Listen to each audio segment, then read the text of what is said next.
just came back from a trip to Israel, and I wanted to share with my colleagues some of the things that are going on currently in the Middle East, and some of the things that will happen within the next couple of weeks. First of all, it's always a pleasure to visit Israel, the only democracy in the Middle East.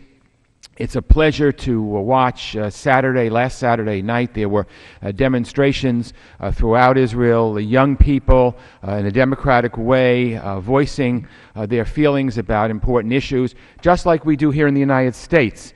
And the people in Israel who are doing this, in a region where you have governments in Syria killing their own people, demonstrations and soldiers firing on people in Libya and Egypt. In Israel, you have peaceful demonstrations and no fear of the police or the military harming the people, because Israel is a full-fledged democracy, just like we are, just like the United States is. And it was a pleasure to be in that country, to see democracy at work.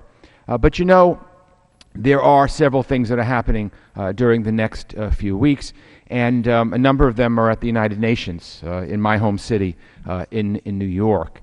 The Palestinian leadership has decided that it will go to the United Nations to try to get a declaration of statehood.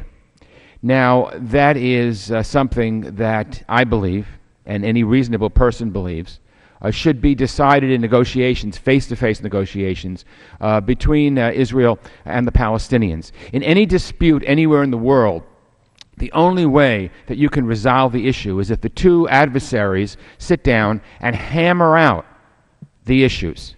Not by going to the United Nations, which is frankly a kangaroo court against Israel. There are so many resolutions that get passed year in and year out against Israel. Israel can never have a fair shake. Thinking the Palestinians are thinking that if they go there somehow or other, they will have a state. But in reality, it will make it even worse. Because what happens is, if the United Nations declares a Palestinian state, that shows that there needs not be any negotiations.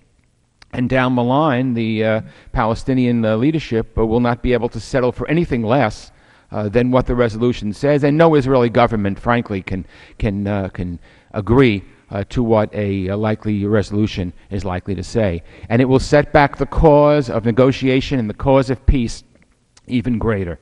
So I would say to the countries of the United Nations not to do a knee-jerk reaction, but to think about what will really bring peace to the region. A two-state solution, which I support, a Palestinian state and Israel living side by side in peace, that is what we want. And I should say a Jewish state of Israel and an Arab Palestinian state living side by side in peace. If the Palestinians truly want peace, they can get it. They can get it by face-to-face negotiations, not by running to the United Nations and having a resolution that will set back the cause of peace for many, many years to come. Now, another thing that's happened in the region has been, frankly, the belligerence of Turkey with Israel. Turkey's a NATO nation, but for some reason the leadership in Turkey has decided that they want to look away from democracy. They want to look towards Iran and towards the Middle East. And so they have become increasingly hostile towards Israel.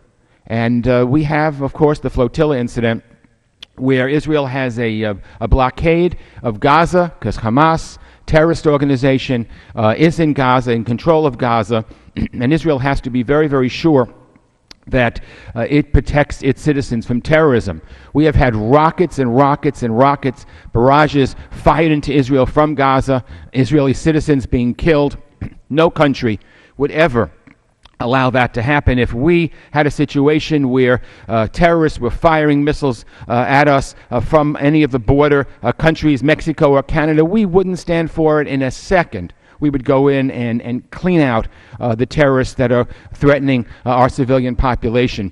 Israel has the absolute right to do that, and the United Nations, in a rare instance where it agreed with Israel, just came out with a report saying that the Israeli blockade of Gaza to prevent weapons and weaponry from killing Israeli citizens was legal. So, of course, we had the flotilla. It came from Turkey, and there was an incident that they were trying to break the blockade. And there was an incident, and, of course, what happened with it was the people were killed. And Turkey has used that as an excuse to be belligerent against Israel. And I would say to Turkey, they ought to stop the nonsense, act more like a NATO country, and act more like a country that wants to go into the European Union.